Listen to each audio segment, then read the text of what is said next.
പിശാചിന്റെ പ്രവർത്തനം തന്നെയാണ്, ബ്ലാക്ക് മാജിക് ആണ് എന്ന് പറഞ്ഞ് ആദ്യമൊക്കെ എനിക്ക് പ്രോഗ്രാം പലയിടത്ത് കിട്ടാത്തൊരവസ്ഥ ഉണ്ടായിരുന്നു ചർച്ചകളിലൊക്കെ. ബ്ലാക്ക് മാജിക്കുമായിട്ട് കണക്ട് ചെയ്തൊക്കെ പറയാറുണ്ട്.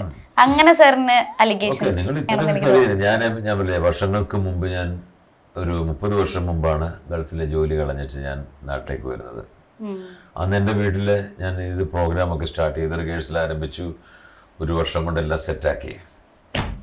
എൻ്റെ വീട്ടിൽ ഞാനൊരു ക്രിസ്ത്യൻ ഫാമിലി ആണല്ലോ, പ്രാർത്ഥനാ ഗ്രൂപ്പുകളൊക്കെ ഉണ്ട്. ഉപദേശിമാർ, അച്ഛന്മാരെല്ലാം കൂടി വലിയൊരു ഗ്രൂപ്പാണ്.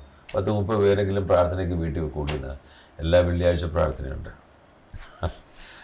കുറേശ്ശെ ഇവർ മണത്തെറിഞ്ഞു. അപ്പോൾ അവിടെ ഒരു പോസ്റ്ററൊക്കെ വെച്ചു, സാമ്രാജ്യൻ്റെ ഷോ, ഇങ്ങനെയൊക്കെ ഇരിക്കുന്ന പടമൊക്കെയാണ് ഇതെല്ലാം. പിന്നെ അപ്പോൾ ഇതെല്ലാം കണ്ടിട്ട് പതുക്കെ പള്ളിയിലച്ചന്മാർ അതായി, ഉപദേശിമാർ അതായി, വലിയ വിശ്വാസികളെന്ന് പറയുന്ന കുറേ ആൾക്കാർ പതുക്കെ ലാസ്റ്റ് വീട്ടിൽ പ്രാർത്ഥനയ്ക്ക് ആളില്ല.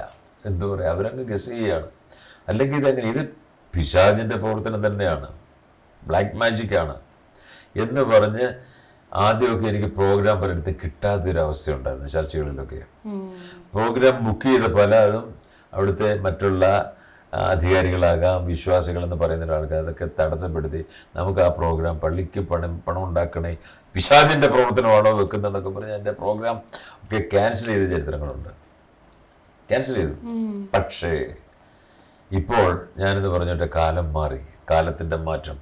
ഇന്ന് ഏറ്റവും കൂടുതൽ പ്രോഗ്രാം ചെയ്യുന്നത് ക്രിസ്തീയ ദേവാലയങ്ങളിലാണ് ഞാൻ. കാരണം എല്ലാവർക്കും മനസ്സിലായി.